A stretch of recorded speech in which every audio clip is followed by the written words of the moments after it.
जय हिंद दोस्तों, स्वागत है आप सभी का डेसिमल जीएस स्टडी में। मेरा नाम है पंकज यादव और आज की क्लास है यूपी पुलिस कांस्टेबल री एग्ज़ाम के लिए इम्पॉर्टेंट फैक्ट्स की। इस क्लास में हम लोग जो है यूपी पुलिस कांस्टेबल में आने वाले इम्पॉर्टेंट फैक्ट्स मतलब कि जो आ सकते हैं, जिनकी उम्मीद है आने की, उनका डिस्कशन करेंगे। ठीक है, इस वीडियो में बहुत ही इम्पॉर्टेंट फैक्ट हम लोगों ने डाले हैं ढूंढ ढूंढ कर। ठीक है, जो कि संभावना है कि ये आ सकते हैं। तो इस वीडियो में हम लोग क्वेश्चन आंसर की बजाय इम्पॉर्टेंट फैक्ट जो है वो उनका डिस्कशन करेंगे। उससे पहले हमारा ये टेलीग्राम चैनल है डेसिमल 004। ठीक है, ये हमारा टेलीग्राम चैनल है डेसिमल 004। इसको ज्वाइन कर लीजिए, वहाँ पर ये PDF आपको उपलब्ध हो जाएगी। तो इस PDF को जा कर के टेलीग्राम चैनल पर डाउनलोड कर लीजिए। ठीक है, चलिए शुरू करते हैं आज का डिस्कशन। ज़्यादा नहीं, 10 से 12 मिनट में हम लोग ये इम्पॉर्टेंट फैक्ट जो है उनका डिस्कशन करेंगे। तो वीडियो पूरी देखिएगा और इससे बहुत ही आपको हेल्प मिलेगी यूपी पुलिस कांस्टेबल री एग्ज़ाम में। ठीक है, चलिए शुरू करते हैं। देखिए, पहला फैक्ट है आपके सामने। कह रहे हैं कि संविधान के अनुच्छेद 280 में, किसमें, 280 में वित्त आयोग के गठन का प्रावधान किया गया है। ठीक है, संविधान के अनुच्छेद 280 में वित्त आयोग के गठन का प्रावधान किया गया है। इस चीज़ को आप ध्यान रखना, आर्टिकल आपको ध्यान रखना है। आर्टिकल कौन सा है? 280, अनुच्छेद 280 में वित्त आयोग। ठीक है, इस चीज़ को ध्यान रखिएगा। वित्त आयोग का गठन कौन करता है? वित्त आयोग का गठन राष्ट्रपति द्वारा किया जाता है। वित्त आयोग में राष्ट्रपति द्वारा एक अध्यक्ष एवं 4 अन्य सदस्यों को नियुक्त किया जाता है। मतलब कि एक तो हेड होगा।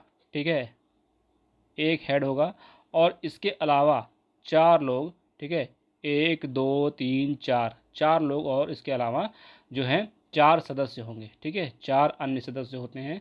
तो टोटल इस कमीशन में कितने लोग होते हैं? 5 लोग। समझ गए कितने लोग होते हैं? वित्त आयोग में राष्ट्रपति द्वारा एक अध्यक्ष और 4 अन्य सदस्यों की नियुक्ति की जाती है। तो इस चीज़ को आप लोग ध्यान रखिएगा। आगे देखिए, अगला है राज्य वित्त आयोग का गठन भारतीय संविधान के अनुच्छेद 243(1) के द्वारा किया जाता है। किसके द्वारा?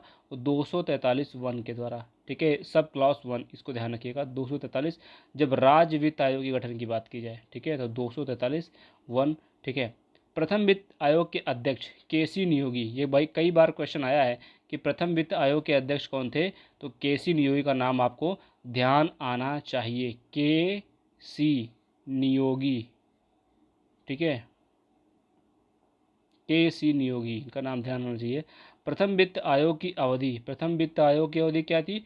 1952 से 1957। ठीक है, 5 साल की। ठीक है, 5 साल की, 1952 से 1957। इसी को ध्यान रखिएगा। आगे देखिए, बहुत ही इंपॉर्टेंट फैक्ट हैं। अब देखिए, हमने एक ही चीज़ को नहीं डाला कि पॉलिटी डाल दें। ठीक है, अब देखिए यहाँ पे आपको भूगोल के इंपॉर्टेंट फैक्ट मिलेंगे। ठीक है, भूगोल के इंपॉर्टेंट फैक्ट हैं। देखिए, कह रहे हैं कि भारत की स्थल सीमा 7 देशों के साथ मिलकर मिलती है। देखो, मतलब कि जो भारत की स्थल सीमा है 7 देशों के साथ लगती है। पहला देश कौन सा है? बांग्लादेश। दूसरा है चीन। तीसरा है पाकिस्तान। चौथा है नेपाल और म्यांमार, भूटान, अफगानिस्तान। तो इतने देश हैं, 1 2 3 4, 4 3 7। ठीक है, 7 देश हैं जिनकी स्थल सीमा भारत के साथ लगती है। भारत की जलीय सीमा 5 देशों से लगती है। देखिए, यहाँ पर बहुत ही बढ़िया क्वेश्चन बन जाएगा, बहुत ही बेहतरीन क्वेश्चन। पहला क्वेश्चन बनेगा कि भारत की स्थल सीमा कितने देशों के साथ लगती है? जब स्थल सीमा की बात करेंगे तो 7 देश ध्यान आने चाहिए। और जब जलीय सीमा की बात करेंगे तो 5 देश याद आने चाहिए। ठीक है, स्थल में ज़्यादा है और जल में कम है। पाकिस्तान के साथ लगती है। ठीक है, मालदीव के साथ लगती है, श्रीलंका, बांग्लादेश, म्यांमार। इनको ध्यान रखिएगा। देखिए, पाकिस्तान इधर भी है, पाकिस्तान इधर भी है और बांग्लादेश इधर भी है। ठीक है, बांग्लादेश इधर भी है। म्यांमार यहीं पे है, केवल इधर नहीं है। हाँ सॉरी, म्यांमार इधर है, सर माफ़ी चाहूँगा। म्यांमार इधर है और इधर भी है। ठीक है, म्यांमार के साथ तो लगती है, त्रिपुरा का बॉर्डर म्यांमार के साथ लगता है। ठीक है, म्यांमार। ठीक है, इंदिरा पॉइंट का पुराना नाम, इंदिरा पॉइंट का पुराना नाम क्या है? Pig million point. ठीक है, पिग मिलियन पॉइंट ये भारत का सबसे दक्षिणतम बिंदु है। ठीक है, इंदिरा पॉइंट, इंदिरा पॉइंट सब जो है वो, जब इसे इंडिया का मैप जब देखोगे ना, इंडिया का मैप देखोगे तो ये अंडमान निकोबार द्वीप समूह ऐसे आपको दिखेगा ना इधर। तो यहाँ पे एकदम लास्ट वाला जो पॉइंट है ये है इंदिरा पॉइंट, ठीक है, इंदिरा पॉइंट। और ये सबसे दक्षिणतम पॉइंट है, मतलब सबसे दक्षिण में, इससे दक्षिण में भारत का कुछ भी नहीं है। और सबसे उत्तरी अगर पूछा जाए, सबसे उत्तरी जो कि इधर कश्मीर की तरफ है, वो इंदिरा कॉल है, इंदिरा कॉल, ठीक है, इंदिरा कॉल। मैं लिख दे रहा हूँ साफ साफ, कॉल, मुझसे कॉल करते हैं ना वो, इंदिरा कॉल, ये उत्तरतम है, ठीक है, मतलब कि नॉर्थ में, उत्तर में। अगला देखिए, अब यहाँ पे कुछ हम लोगों ने विज्ञान के जो है फैक्ट डाले हैं। देखिए, डायनमो यांत्रिक ऊर्जा का रूपांतरण विद्युत ऊर्जा में करता है। अगर पूछा जाए कि डायनमो जो है वो यांत्रिक ऊर्जा का रूपांतरण किसमें करता है, तो डायनमो यांत्रिक ऊर्जा का रूपांतरण विद्युत ऊर्जा में करता है।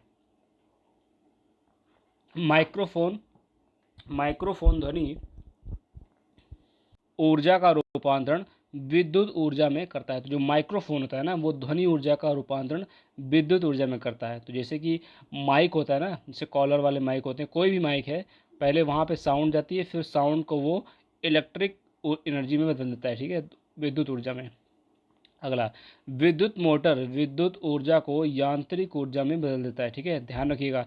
विद्युत मोटर क्या करता है, विद्युत ऊर्जा को यांत्रिक ऊर्जा में बदल देता है। इससे हमारे हम लोग के पंखे चलते हैं, जैसे वो एक इसका उदाहरण है। विद्युत सेल रासायनिक ऊर्जा को विद्युत ऊर्जा में बदलता है। जो बैटरी होती है ना, बैटरी, कोई भी छोटी बैटरी हो या फिर बड़ी बैटरी हो इन्वर्टर वाली, ठीक है, वो क्या करते हैं, रासायनिक ऊर्जा को विद्युत ऊर्जा में बदल देते हैं।